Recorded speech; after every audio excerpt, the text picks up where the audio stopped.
আসসালামু আলাইকুম, সবাইকে স্বাগতম জানাই আমার চ্যানেলে। আজ আমি রান্না করব হোটেল স্টাইলে লইট্টা শুটকি ভুনা। যারা শুটকি খেতে পছন্দ করেন তারা অবশ্যই জানেন এটা খেতে কতটা টেস্টি। তো এখানে আমি বাজার থেকে কেনা কিছু লইট্টা শুটকি নিয়েছি। এখানে প্রায় 100 গ্রামের মতন লইট্টা শুটকি আছে। যেহেতু শুটকিগুলো দীর্ঘদিন সংরক্ষণ করা হয় তাই এর গায়ে অনেক ধুলাবালি ময়লা থাকে।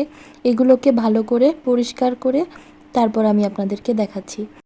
আমি মাথার অংশটা আর লেজের অংশটা কেটে ফেলে দিয়েছি, আর সাইডে যে পাখনাগুলো থাকে ওগুলোও কেটে ফেলে দিয়েছি। এখানে একটা শুকনো প্যান বসিয়ে আমি মাছগুলোকে দিয়ে দিয়েছি। এরপর সময় নিয়ে মাছগুলোকে নেড়ে চেড়ে ধীরে ধীরে আমি এগুলোকে একটু টেলে নিচ্ছি। এতে করে এর গায়ে যে বালুগুলো আছে সেটা খুব দ্রুতই ঝরে যাবে।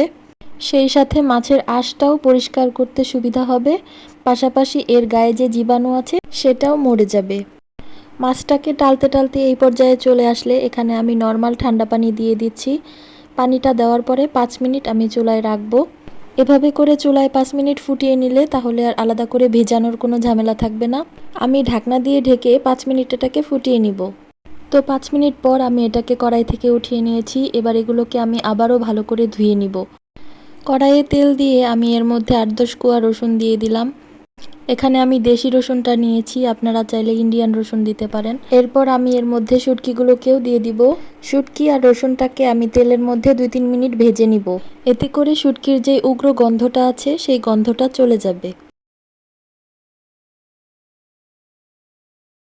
শুটকি মাছগুলো ভাজা হয়ে গিয়েছে, এবার আমি এগুলোকে তেল থেকে তুলে নিব। এখন এই তেলের মধ্যে দিয়ে দিব 1/2 কাপ পরিমাণ পেঁয়াজ। পেঁয়াজগুলোকে আমি চিকন চিকন করে কেটে নিয়েছি। আর দিয়ে দিব 10-12 কোয়া রসুন। এখন এই পেঁয়াজ রসুনটাকে কিছুক্ষণ ভেজে নিব। কিছুক্ষণ ভেজে নেওয়ার পর যখন এই পর্যায়ে চলে আসবে তখন এর মধ্যে দিয়ে দিব অল্প সামান্য পরিমাণ আদা রসুন বাটা। যেহেতু আমি অনেকগুলো রসুন ব্যবহার করেছি তাই এখানে আদা রসুন বাটাটা আমি অল্প করেই দিব। আর এবার এখানে দিয়ে দিব 1 টেবিল চামচ পরিমাণ শুকনো মরিচের গুঁড়া। আর শুটকি রান্নাটায় একটু ঝাল ঝাল হলেই খেতে বেশি ভালো লাগে। এবার আমি এখানে 1/2 চামচ হলুদ দিয়ে দিলাম। এবার দিয়ে দিলাম 1/2 চামচ ধনিয়ার গুঁড়া। আমি এখানে জিরার গুঁড়াটা ব্যবহার করব না। এখন মশলাটাকে খুব ভালো করে নেড়ে আমি কষিয়ে নিব। সামান্য একটু পানি দিয়ে দিব যাতে মশলাটা খুব ভালো করে কষানো হয়। আমার মশলাটা কষানো হয়ে গেছে, এই পর্যায়ে আমি 4-5টা কাঁচামরিচ দিয়ে দিলাম। এটাকে নেড়ে চেড়ে আরেকটু কিছুক্ষণ কষিয়ে নিব। এই মশলাটা যত ভালো করে কষানো হবে শুটকি ভুনাটা খেতে তত বেশি টেস্টি হবে। আমি সময় নিয়ে মশলাগুলোকে ভালো করে কষিয়ে নিয়েছি। এবার ভেজে রাখা লইট্টা শুটকিগুলো এখানে দিয়ে দিব। এখন মশলার সাথে খুব ভালো করে নেড়েচেড়ে আমি শুটকি মাছটা কষিয়ে নিব।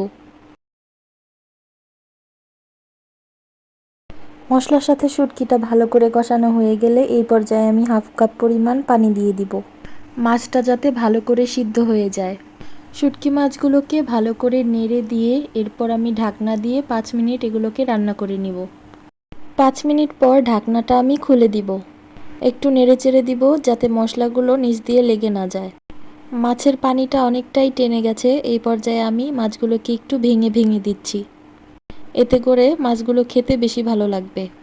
আমি নেড়েচেড়ে এর গায়ের পানিটা একদম শুকিয়ে নিয়েছি। দেখতেই পাচ্ছেন আমার শুটকি রান্নাটা কিন্তু অলমোস্ট হয়ে গেছে।